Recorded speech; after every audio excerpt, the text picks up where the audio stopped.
Family, it's your brother Marc Lamont Hill. We're here talking about House Resolution 888. Woo! House Resolution 888. For those that don't know, earlier this week, the uh the US Congress passed a resolution affirming Israel's right to exist. The bill was introduced by a Republican. His name is Mike Lawler of New York.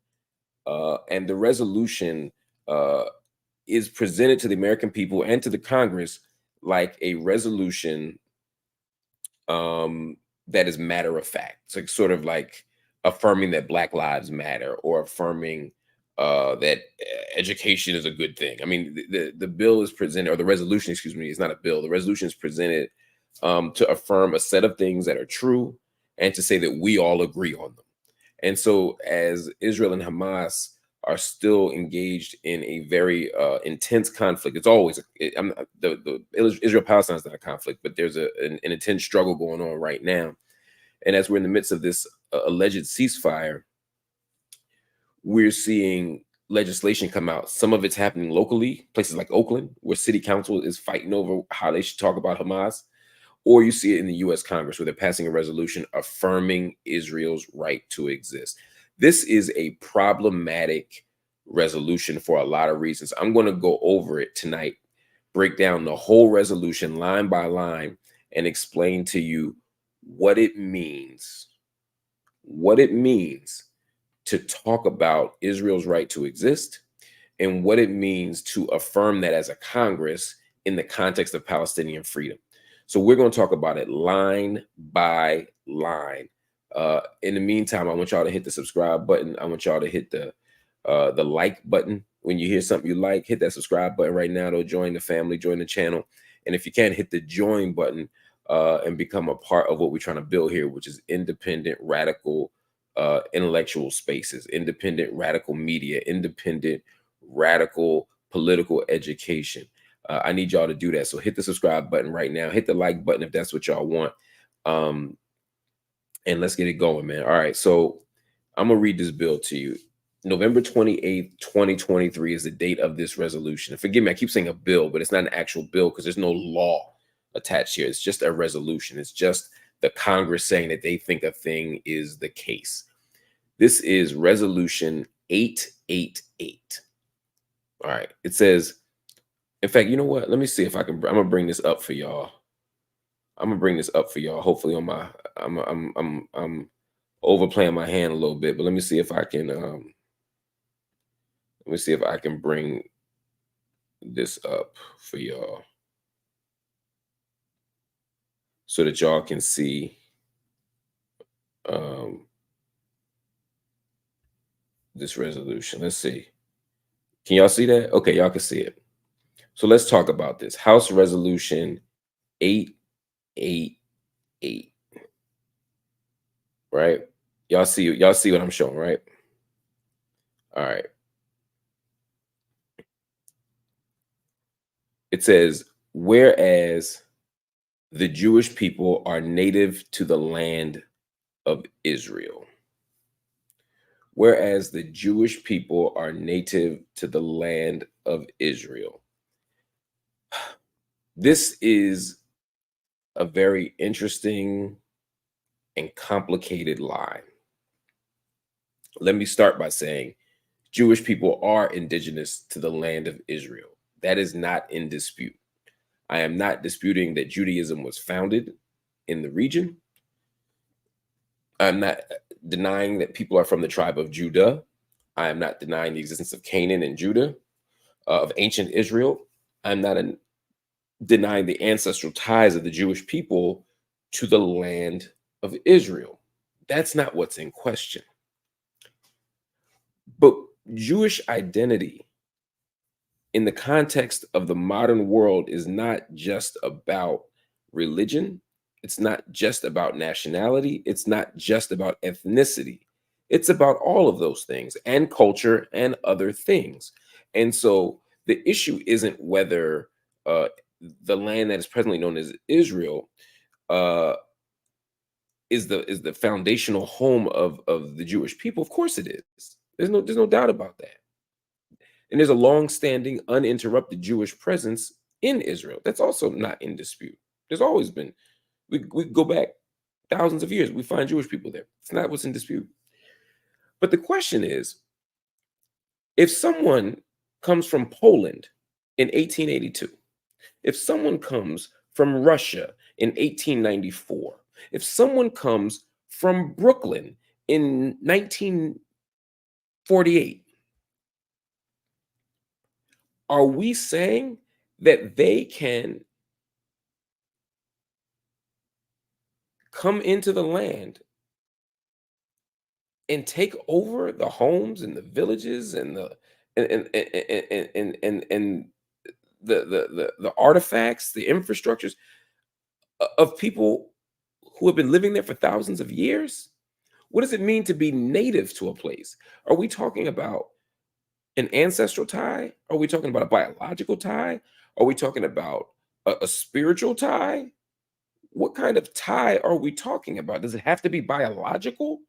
Or is it, what does it mean to be native to the land? This is a question that has to get interrogated in this bill, but it doesn't get interrogated. The other thing this bill doesn't do, it doesn't say that Palestinian people are native to the land of Israel. It doesn't point out that Palestinians were there when the Zionist movement appears at the end of the 20th century or the end of the 19th century.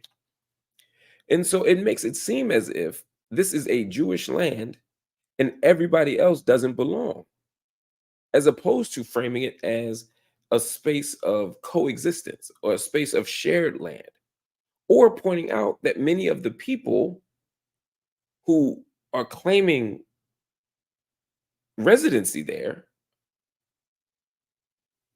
came from Europe. They came from the United States. They came from the Middle East, other parts of the Middle East. They came from North Africa. They came from Latin America. And there's nothing wrong with that. I'm not saying they can't come from those places. But when you start using the word native, it makes it seem as if no one else belongs. Let's keep going. I'm gonna cut back to it in a second, y'all. Y'all with me? I want to make sure y'all with me. I want to make sure y'all with me, man. Hit the like button if y'all with me, family. We're gonna go in. This is something that I'm calling night school. We're gonna be on here a few nights a week, breaking stuff down in the evening, line by line. No sound bites, no no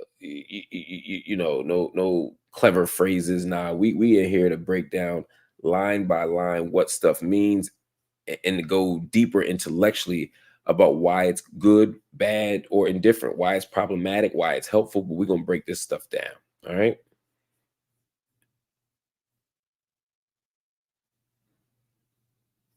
All right. So, whereas throughout history and across the reign of multiple kingdoms, the Jewish people were persecuted and expelled from the land of Israel, forced to live as minority diaspora communities in other lands. I'm not disputing that, right? We understand um that is the case, right? That the Jewish people have been persecuted and expelled from Israel and forced to live in minority diaspora communities in other lands. They've lived throughout the Middle East. They've lived in North Africa. Some are in Ethiopia. Some are in Morocco. Some are in. I mean, we see the Limba people. We could look to the Igbo people. We see it all. We see them dispersed all throughout the world. I'm not disputing that.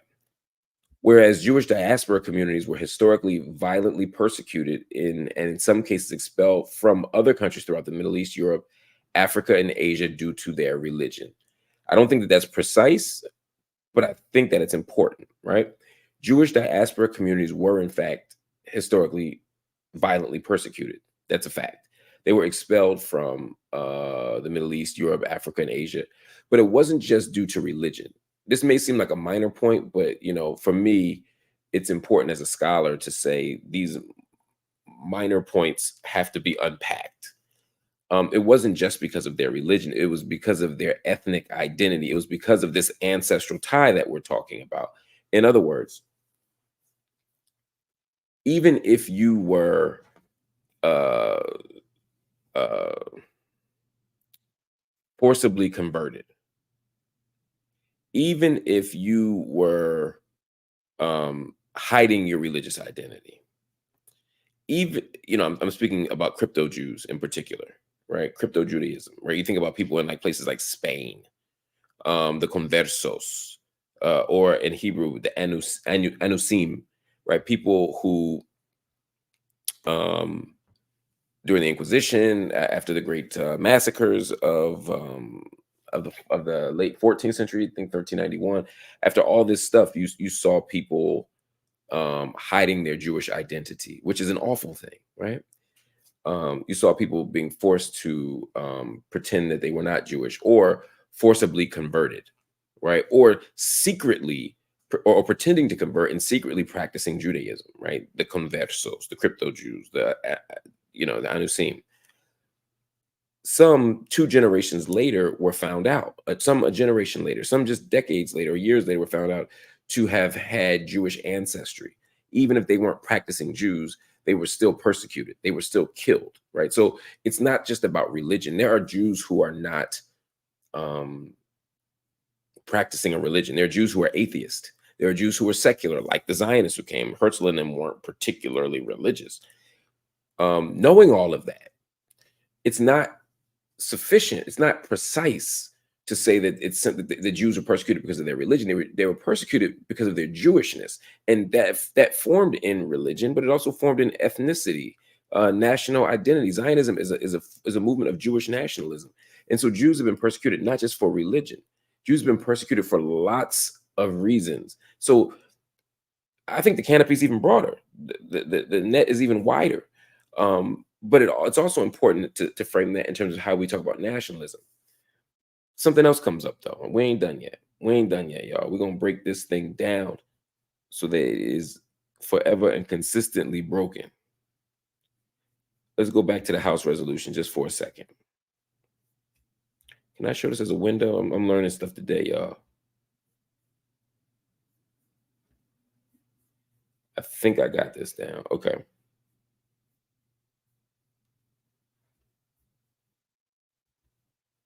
Wait, I think I got this down. Hold up. All right, y'all. So when we look at this, it says, whereas the Nazis attempted to annihilate the entire Jewish population of Europe during the Holocaust, murdering 6 million Jews during this time. I don't disagree, not at all, right? The Nazi Holocaust was an attempt to annihilate the entire Jewish population of Europe. 6 million Jews minimum. The number could be higher. Absolutely no dispute. Next line. Whereas this genocide provided new urgency to reestablish a Jewish homeland for the Jewish people following the Holocaust, where they would not be a vulnerable minority, where they could freely practice their faith, and where something like the Holocaust could never happen again. So let's talk about that. Let's talk about that for a moment. It's important. The Holocaust absolutely created new urgency for a Jewish homeland. It's also important to recognize that that urgency was compounded by the fact that Europe wouldn't take Jews in and didn't want to. It's compounded by the fact that the United States didn't want to take Jews in and refused to. And not just Jews in the case of the United States. There was a series of really racist, draconian immigration policy that wouldn't let Asians in, wouldn't let ethnic Europeans in, Eastern European Jews, wouldn't let Italians in, wouldn't let Irish in. There was the United States was like, we ain't letting nobody in. Europe was like, we're not letting anybody in, but especially not Jewish people. There was an anti-Semitic kind of wall that was constructed that put Jewish people in an even greater sense of precarity, because not only were they being persecuted and subjected to pogroms in Ukraine, Russia, Poland, etc., but they also weren't allowed into these other places. And so, yes, that certainly created a new sense of urgency for a place to go. That is not in dispute. But what this resolution doesn't acknowledge is that the Zionist movement begins long before the Nazi Holocaust. The Zionist movement begins long before Hitler rose to power, right? But Israel's founded in 1948. So we're 15 years, 15 years into Hitler's rise to power in the 1930s. But the first wave of Zionist immigration begins in 1882. 1882. So half a century before the Nazi Holocaust, before Hitler even rises to power, we see this wave beginning and this movement toward a Jewish homeland. Movement toward a Jewish homeland. Here's the other part of it. The move toward a Jewish homeland is not the fundamental problem in Israel-Palestine. Jewish people deserve a homeland. All people deserve a homeland. All people deserve uh, uh, a right to self-determination. Jewish people should not be viewed as an exception to that. There's absolutely no way that Jewish people should not have access to safety, freedom, justice, dignity, and self-determination. The problem is the Zionist movement was attempting to not just construct a Jewish homeland, but to construct a Jewish state that would exclude access, that would exclude other people from having access. So it's not that Jewish people said, okay, historic Palestine will be a place we go and we'll call it home. It's that they said that that Ottoman Palestine and then later the British Mandate for Palestine will be a region that we would call home. And over time, what you saw was an expansion and the development of an ethno state. And what you saw in the construction of this ethno state was the transfer of indigenous Palestinians, and I'm talking about Arab Palestinians, I'm talking about the people who we now refer to as Palestinians. We saw them pushed out of the land by 1948 when 750,000 of them were expelled. And so what you saw with the approval of the British was a settler colonial project. And so, yeah, this bill makes it seem as if there was the Holocaust.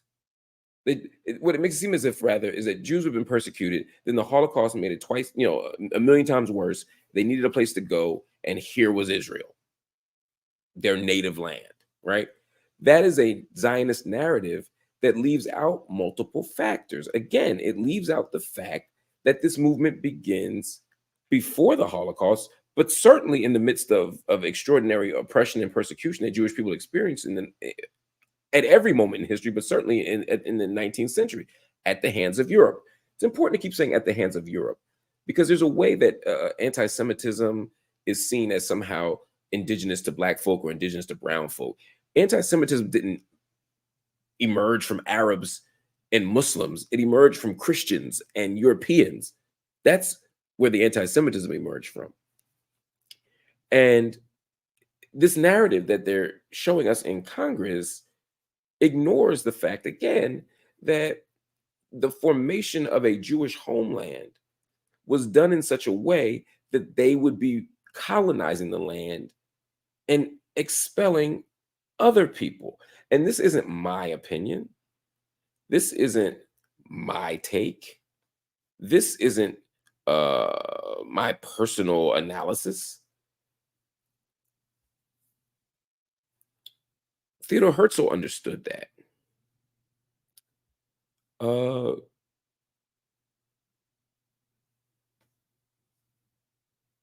There's a movement known as revisionist Zionism. And we'll talk about revisionist Zionism another night. We'll get into it in greater detail, right? But revisionist Zionism is a far more aggressive, intense, recalcitrant form of Zionism led by Zev Jabotinsky, who understood very clearly and articulated very clearly that, look,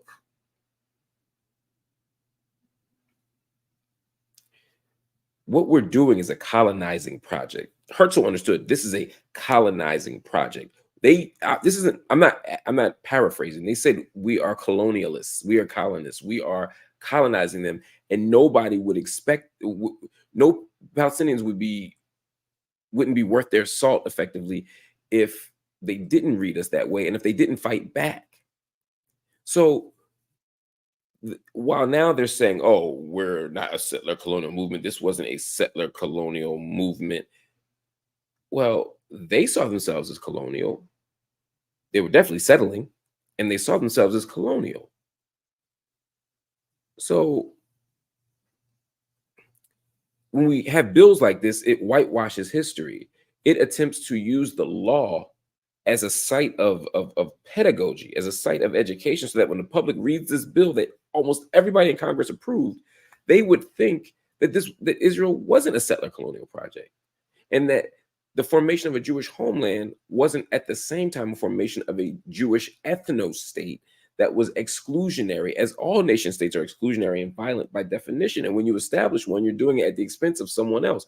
And this was at the expense of the indigenous Palestinian people who are also native to the land of Israel. Y'all with me? Hit the like button if y'all understand what I'm saying. Hit the like button if y'all understand what I'm saying. Hit the like button if you understand what I'm saying. Hit the subscribe button if you're feeling what I'm saying. Y'all join this family right here, and hit the join button if you want to help support what I'm talking about here. I appreciate y'all. And I'm going to get to these comments too. One of them is coming in right now. Nasteho Ibrahim says, let's not forget the Uganda projects. They wanted Israel and Africa. Only it didn't happen because the white authorities didn't want to be replaced. The Holy Land is red herring. I would say it's a little more complicated than that, but sure. Uganda was definitely a goal. There's the Basel program that begins in 1897, which is the meeting of the conference of the Zionist movement, and they absolutely are intending to find a homeland. In Israel, historic or Palestine was always the goal, but someone floated Uganda. They said, let's try Uganda. Now, there were people who, it got really quiet in the room. There's a great book on this, but it got really quiet in the room. And some people were quiet because they thought it was a terrible idea. Other people got quiet because they thought it was a good idea. They were like, look, Uganda might be the place to put the Jewish homeland. Why would they be thinking Uganda? Well, because when Herzl sent his people out looking at Palestine, he came back and said, the bride is beautiful. The bride is beautiful, but she already has a husband. Meaning, the land is great, but guess what? There's already people there. There's already Palestinians there. There's already Arabs on the land. We can't take it because someone's already there. So it already was a recognition that this wasn't a land without a people. And then there's also the point that reinforces the idea that this was a colonial project. What if they had shown up to Uganda and taken over? We say that was their ancestral homeland because we're all from Africa. It's true. We are all from Africa. Africa is the motherland. It's the home of all of us.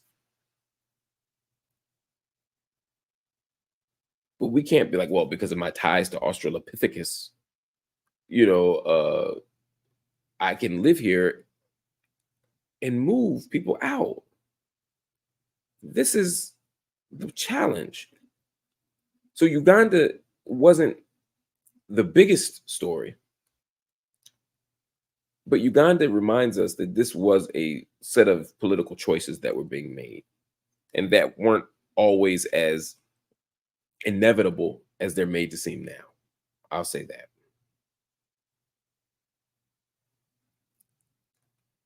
Let's keep rocking, y'all. Let's keep rocking. Let's keep rocking. There's a couple more lines in this bill. Y'all understand what I'm saying, or why I say this bill is nasty work, y'all? This is not, this ain't it.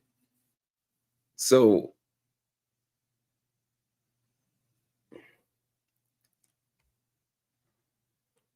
whereas even the establishment of the state of Israel, I'm sorry, forgive me. Whereas This genocide provided new urgency to reestablish Jewish homeland for the Jewish people following the Holocaust, where they would not be a vulnerable minority, where they could freely practice their faith, and where something like the Holocaust could never happen again. Again, we talked about this, but I just want to go over the last part of this, where they would not be a vulnerable minority. Cool. I feel that. I feel that, right? Who wants to be a vulnerable minority, right? And that's the challenge of the modern nation state, is that vulnerable minorities are subjected to persecution. In every place where Jewish people have been a minority, they have been subjected to persecution. There's no doubt about that. Where they could freely practice their faith. Again, it frames Jewishness as a religious practice as opposed to an ethnic identity, as opposed to a national identity. It's all of those things. It's a religion, it's an identity, a national identity, it's an ethnic identity, it's all these things, cultural practices, it's all the stuff. And where something like and I'm saying this not in defense of my argument. In many ways, it might even undermine my argument, but I don't care because I want to be honest and tell the truth, right? It's not just about faith. Again, there are Jews who are secular, there are Jews who are atheists, and they're still subjected to persecution. And even if a Jewish person does manage to hide their Jewishness, they manage to become anusim, they manage to become conversos, they manage to, or they decide they don't want to be subjected to this anymore. The fact that you have to hide who you are in order to be safe is itself a moral atrocity. No Jewish person should ever have to do that. We got to be honest and clear about that.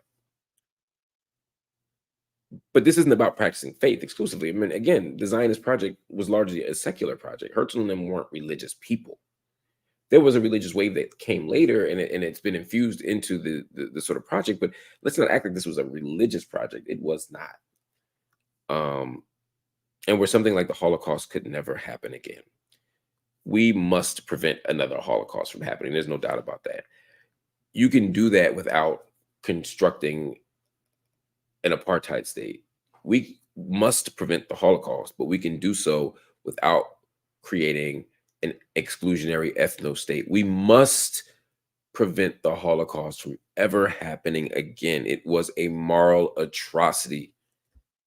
We can do that without subjecting Palestinians to exile and occupation and siege and apartheid and ethnic cleansing and depopulation. We can do all the things. Whereas the modern state of Israel was established on May 14th, 1948. Sure, true. Whereas even after the establishment of the state of Israel, other countries and terrorist entities continue to attack Israel, reject its right to exist, and call for its destruction.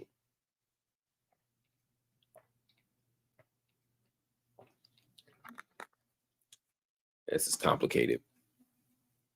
Yes, after Israel established, there were countries that countries and terrorist entities. All right. So first of all, some of the places people they're calling terrorists are not actually terrorists. Some might be, right? But some are not. So it's important when they say terrorist entities, I don't know who they're talking about. But very often that language is used even to describe nations and people who are simply resisting occupation. Under international law, people have occupied nations, occupied people have a right to resist. They have a right to use force to resist. And nations do not have a right to self-defense. Israel does not have a right to self-defense. The United States does not have a right to self-defense. France does not have a right to self-defense. Germany and Austria and Djibouti and Ethiopia and Saudi Arabia, whoever you want to name, does not have a right to self-defense in areas where they are illegally occupying people. In areas where they are militarily occupying people, they don't have a right to self-defense. That's like saying, if I run up in your house and steal your TV and someone pulls out a gun, the homeowner pulls out a gun and shoots it at me, I can pull out my gun and shoot back in self-defense. No, no, no. So this gets complicated, right? To say that countries continue to attack Israel, the 1967 war, one of those moments, again, where Israel's narrative is that it was a defensive war. We were just defending ourselves. But when you subject that claim to scrutiny, you realize that that's not actually what happened. Again, the history books are clear on this.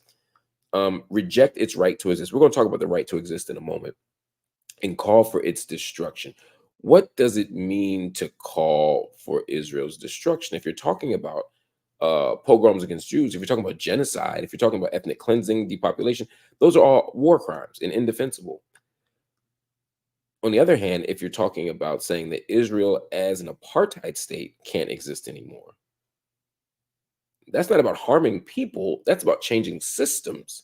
And we do have a right to change systems. We don't have a right to harm people, but we have a right to change unjust systems. Whereas Israel is the only Jewish state, and therefore, despite persistent external threats, the existence of Israel provides Jews a safe place to live, free from persecution and discrimination. Free from persecution and discrimination. The question, though, is not, is Israel a place that provides Jewish people with safety and freedom from persecution and discrimination? I agree it does.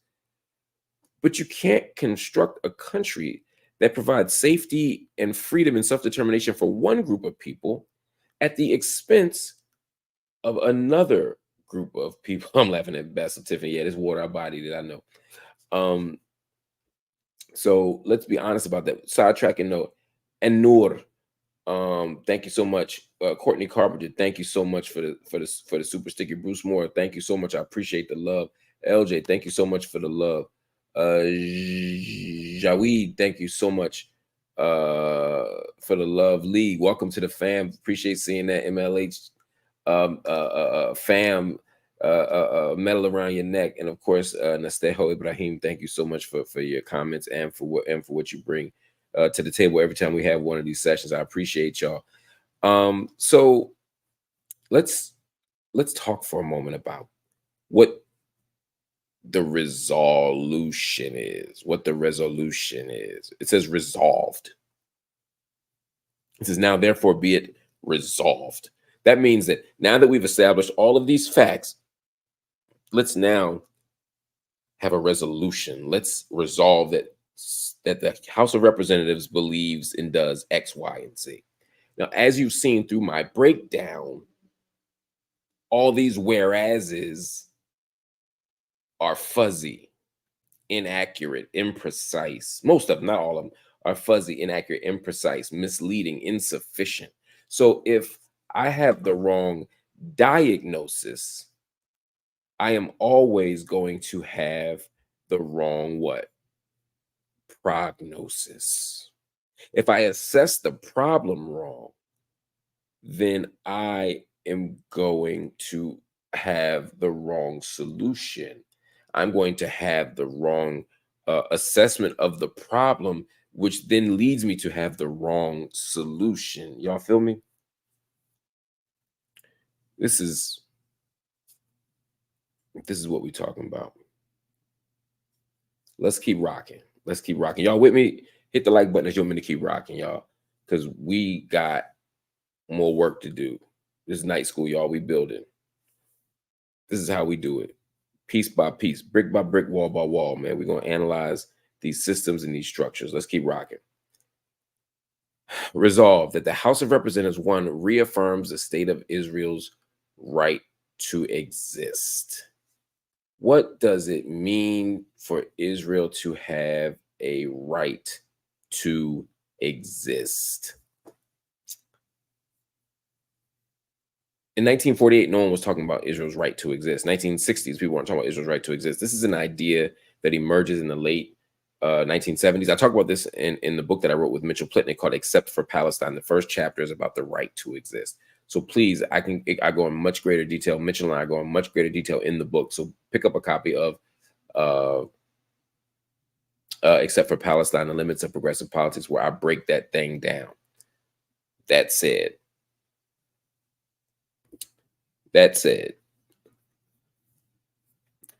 when people say the right to exist, what do they mean? And do countries have a right to exist? And oftentimes we're asked that question, those of us particularly who support Palestinian rights or who critique Israeli practices, they say, well, don't you believe in Israel's right to exist? And that becomes the starting point for the conversation. And if you're not willing to affirm that point at the beginning, then you're automatically talked out of the conversation, or you're seen as morally incompetent, or as unreasonable because you don't want to affirm Israel's right to exist. So for me, the question is always, well, what do we mean by that? Do we mean that our Jewish brothers and sisters have a right to exist? Of course. It's indisputable. It's indisputable. All people have a right to exist. And it's important to say, in a world where Jewish hatred of Jewish people has been prevalent, that yes, they absolutely have a right to exist. That's never in dispute. Question is, do countries have a right to exist? Because if we're saying that based on the fact that as a country it has a right to exist, it's because it's a country, and we're saying that after the sort of conventions of modern war have been established, after the international law has been sort of fortified, after World War One and the kind of moment of empire, of like literal empire, has passed, and therefore you can't go around taking land by force. If we're saying all of that, yeah, if we're saying that's the premise, then we would say that all countries have a right to exist, all states have a right to exist, but no one runs around saying, does Cuba have a right to exist? Does uh, France have a right to exist? Does the United States have a right to exist? Countries don't have a right to exist. People do. Um, and there was a time where even Zionists, even Jewish statesmen, people like Abba Eban, right, have said, like, I believe he said that Israel's right to exist is axiomatic. It doesn't need to be affirmed. So why now, in the 20th century, 21st century, right? Why now in 2023 do we feel the need to affirm Israel's right to exist? What does that mean, to affirm Israel's right to exist? Well, it doesn't mean it doesn't mean affirming its right to exist as a country, because if that were the case, we'd be doing that for everybody, right? But the same people that demand that you say Israel has a right to exist, ask them, does communist China have a right to exist? Ask them if Islamist Iran has a right to exist. Just ask them. I'm genuinely curious to know what they say. That said, the point here is not whether Israel has a right to exist. What they're asking is, does Israel have a right to exist as a Jewish state? That's the actual question that's being asked. Does Israel have a right to exist as a Jewish state? But that part gets left off the question. And so it sounds like an axiomatic, sort of morally uncomplicated question. If you just ask me, does Israel have a right to exist, in the sense of, do the residents of Israel have a right to exist? Sure. Does Israel have a right to exist? Do Jewish people have a right to exist? Sure. But that's not what they're asking. They're asking if Israel has a right to exist as a Jewish state. And the question is, do religious states have a right to exist? Do ethno-states have a right to exist? Those are different questions. And the fact of the matter is, right now, Israel's existence as a Jewish state means that millions of Palestinians were denied access to citizenship. 700 plus thousand were expelled for the creation of the Jewish state. 20% of Palestinians, or 20% of the residents of Israel, are Palestinians, what they call Arab citizens of Israel. By virtue of being in a Jewish state, despite the fact that it's a democratic state, there are laws, more than 60 laws on the books, that are ultimately discriminatory against non-Jewish people. The nation state law, which was passed 5 years ago now, establishes very clearly that Israel is not a state of all of its citizens, and that those who are non-Jewish have a different citizenship experience, a different citizenship identity, a different status. So if you're a Palestinian, it seems hella unreasonable to demand that you affirm Israel's right to exist as a Jewish state, when that affirmation undermines your own self-determination. I mean, imagine forcing Native Americans to affirm America as a constitutional democratic republic, or as a republic. Like, imagine what that would mean for Native Americans here in the United States. We would never ask them to do that. It's an unreasonable ask. So when Congress comes forward and says the House of Representatives reaffirms the state of Israel's right to exist, what they're saying is that they affirm Israel's right to exist as a Jewish state.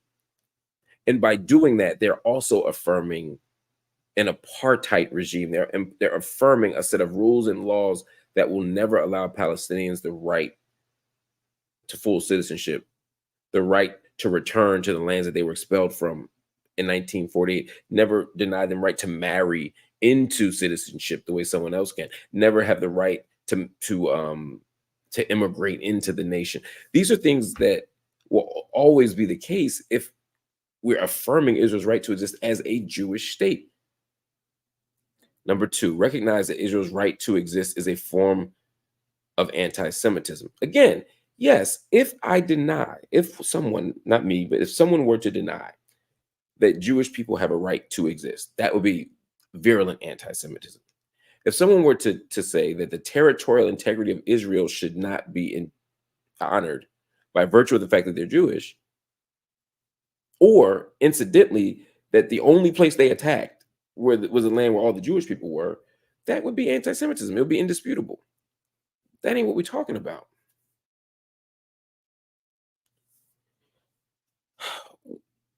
What we're talking about is saying that as a Palestinian, or not just take Palestinian off the table, because I don't want to put this just on Palestinians. Anybody in the world who says, you know what, I don't believe in ethno nationalism. I don't believe in the formation of an ethno state where people have different levels of citizenship and access to democracy based on whether they're one identity or another identity, which is the definition of apartheid. If people say, well, I don't believe that it should work that way, the House of Representatives is saying that that is by definition anti-Semitism. Again, it's one thing to say, I am denying Israelis' right to exist, Jewish people's right to exist. Or I'm saying that Israel should be subjected to a kind of existential threat at the level of violence by virtue of of people's Jewishness. Yeah, that's anti-Semitism. But saying that we can't allow this form of government to continue is not anti-Semitism any more than me saying that Saudi Arabia's or Iran's is Islamic Sharia-driven uh, legal system has to be reformed. That wouldn't be a form of Islamophobia. That wouldn't be a form of anti-Arab racism. If I say that this particular legal formation is denying full access and citizenship to non-Muslims. I'm a Christian in Iran. I'm a Jew in Iran. I'm an atheist in Iran, and I'm subjected to persecution by virtue of not being what the state says I should be, or what the state prioritizes. If I push back on that, I'm not the racist. But unfortunately, Congress is following the lead of groups like the International Holocaust Remembrance Alliance that has said that critiques of Israel effectively are anti-Semitism. That an analysis of Israel that says that its fundamental foundation is one of inequality or racism is itself a form of anti-Semitism. They're basically saying he who smelt it dealt it. You know what I'm saying? Like, if you point out the racism embedded in the Israeli state, then you're the racist.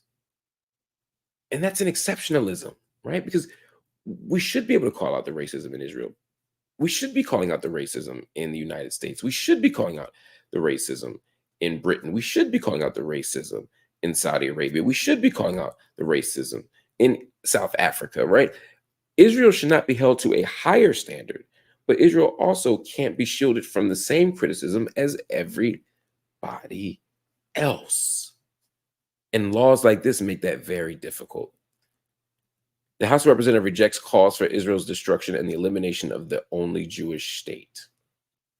Again, I agree that no one should be subjecting Israel or Jewish people to physical violence or threats or terrorism or harassment or any of those things. Period. We can hold on to that point and at the same time say that a Jewish state that is comprised of 20% people who are not Jewish is itself a form of injustice. 18 human rights organizations around the world declared Israel an apartheid state, including some Israeli organizations. If we accept the word of those 18 human rights organizations and say, okay, Israel is um, an apartheid state, then it's only natural and reasonable as moral agents in the world to say, well, let's dismantle the apartheid state. But unfortunately, the House of Representatives has resolved and echoed the language of other people that says that if I call for a reform, if I say that I don't want an ethno state to exist, and instead I want to create a world where everybody has freedom, safety, dignity, self-determination, and justice, then I'm somehow on the wrong side of history. That's bizarre, right? So the House of Representatives has every right to say, okay, let's not call for violence. Let's reject and denounce violence. I echo them. I share that. We should not harm anybody. But people have a right to self-defense, and people have a right to fight to transform society into formations that are more fair and just for everybody. And then finally, the House of Representatives condemns the Hamas-led terrorist attack on Israel. It's an interesting way that they organize that. I would have thought they would have started with that because that's the kind of low-hanging fruit for most people. It's like, look, we understand how Hamas gained power. We understand the conditions that led to the extraordinary sense of distress and frustration that got people to October 7th, but we can still condemn war crimes. And I'm only speaking for myself now. I condemn Hamas's attack on Israel, specifically because it was an attack on civilians. It was an attack on civilian targets. I know there are debates about that. We can have that conversation at some point if y'all want. But for me, I don't have an issue condemning the killing of civilians. I don't have an issue condemning the killing of civilians. I don't have an issue condemning the killing of civilians. I do condemn the killing of civilians. I also condemn hostage taking. Capturing people is different, right? If you capture a soldier in war, that's fine. But kidnapping civilians, I don't agree with. Anyway, as you see here, this was the resolution. This was the resolution. And according to what I understand, everybody in Congress, not what I understand, it's a fact. Everybody in Congress said yes, except for two people. Everybody in the House of Representatives said yes, except for two people. Republican Thomas Massey of Kentucky voted against this bill. He said that he thought it was dangerous to conflate criticism of Israel with anti-Semitism.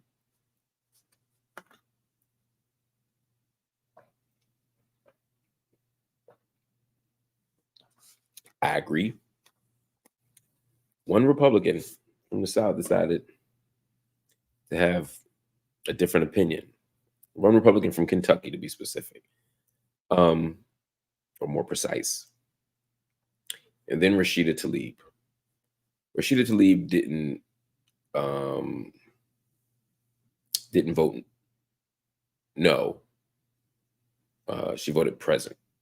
She basically just said, "I'm here, but I'm not voting." Why would the entire Congress support this resolution with all of its flaws? Well, some of it is people just don't have a sense of history. People just don't have a sense of a deep analysis of this issue.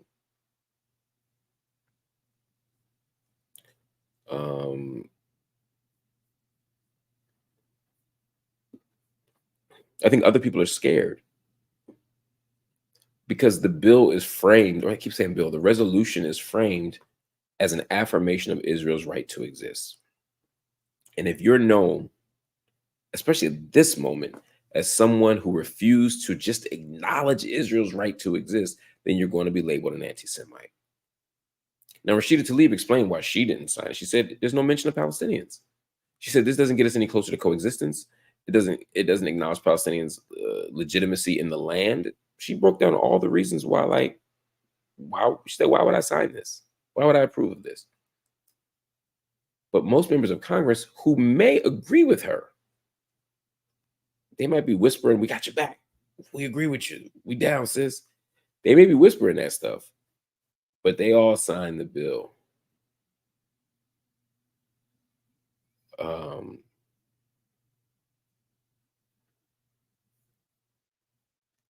it's a tough time to be called an anti-Semite. It's a tough time to not affirm Israel's right to exist. It's a tough time to not denounce Hamas's attack on October 7th. And the bill layered a bunch of fuzzy facts with a bunch of true statements, with a bunch of, or with a couple important claims and denouncements, like denouncing the killing of civilians. And it mixed all that stuff together.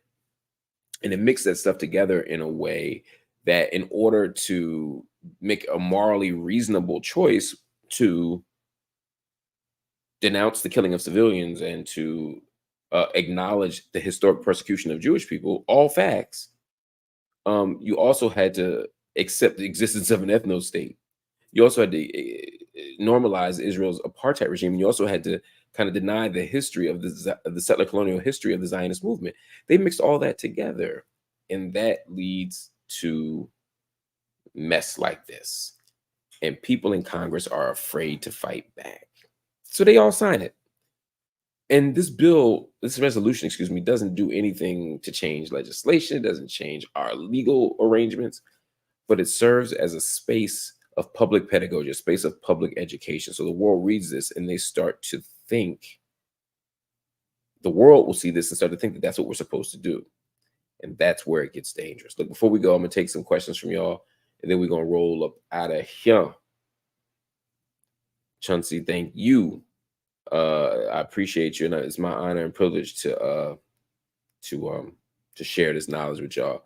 Courtney Carpenter, again, as I said before, love you, appreciate you. I'm so grateful for y'all, man. Let's see here. I think I saw a couple questions here.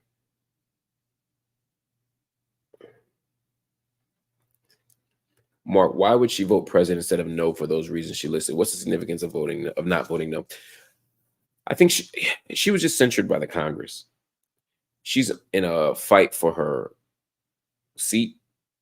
APAC and the local branch of APAC and other people are turning her local race into a national fight. Hill Harper announced a week ago that he was asked to drop out of his Michigan Senate race and offered $10 million to take Rashida Tlaib's spot to try to primary her. So I think the last thing she wanted to do is be on record, the one person in Congress on record not acknowledging Israel's right to exist. That would be my strategic reason for not voting no if I were her. Let me be clear. I'm not telling you what Rashida Tlaib said. I'm telling you if I were her, what I would be thinking about. The other thing that I'd be thinking about if I were Rashida Tlaib is the nuance of this, right? Voting no could make one believe that I'm rejecting the implicit claim of this, right? Which is that Jewish people need to be protected. And maybe she didn't want to do that, but instead wanted to acknowledge this bill ain't it. This resolution ain't it. This resolution is problematic. So I'm going to not vote yes. I can't vote yes. That'd be wrong of me to vote yes, but I'm going to vote present, which is a way of saying, look, I can't support this, but there's reasons why, and I want you to understand it. So present sometimes can be a tactic that's used.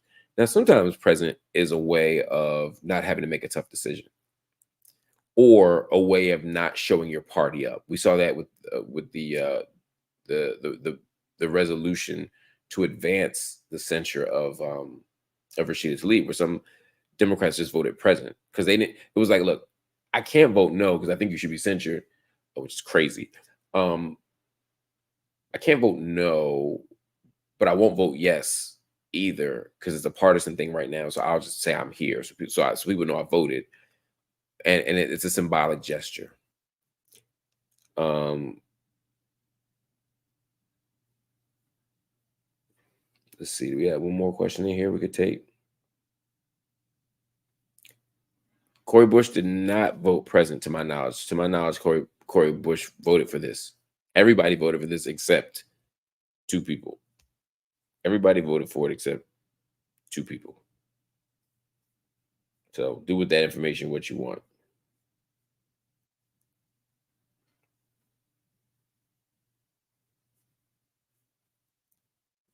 All right, family. I think that's it for now. We're gonna take more things, man. But I appreciate y'all. Thank you so much for the support, y'all. Um, thank you so much for the love. I'm so grateful. Words can't even express how grateful I am for everything y'all do to help make this thing happen. Nestejo said the existence of Israel comes at the expense of Palestinians. The Palestinians are being dispossessed every day, lands taken away by settlers in the ongoing ethnic cleansing for 75 years. When will this end? Palestinians are indigenous to the land, and that's the point. Palestinians aren't even mentioned in this resolution. They're not even mentioned in the resolution. You would not think Palestinians existed by virtue of this resolution. And because of that, it creates what does it create? It creates further erasure of Palestinians, and it normalizes the idea that this was not a settler colonial takeover, when in fact that's exactly what it was. All right, family, I'm gonna ask y'all one more time. Hit the like button right now, one more time, so the algorithm knows that y'all appreciated what I'm doing in this room, that y'all like what I'm talking about in this building. Hit the like button, please. Hit the subscribe button. Everybody in this room should be hitting the subscribe button so that you can be a part of what we're doing here. You can get the little notification button as well so that you can find out whenever we're online doing this thing. We're going to have videos throughout the day. We're going to have speeches. We're going to have debates, conversations, interviews, all of that stuff. And then we also going to do this thing right here called Night School. And Night School is where I break down these ideas, these laws, these questions, these histories in great detail. We've been on for about an hour breaking it down. This is like going to school, but you get it at your computer right here. I'm not charging nobody nothing, but if you want to help support this platform and grow it out, please hit the subscribe button. And also, if you can, hit the join button, become a member. By becoming a member, you get extra perks, you get other stuff, but more importantly, you help build a space of radical education, of political education, of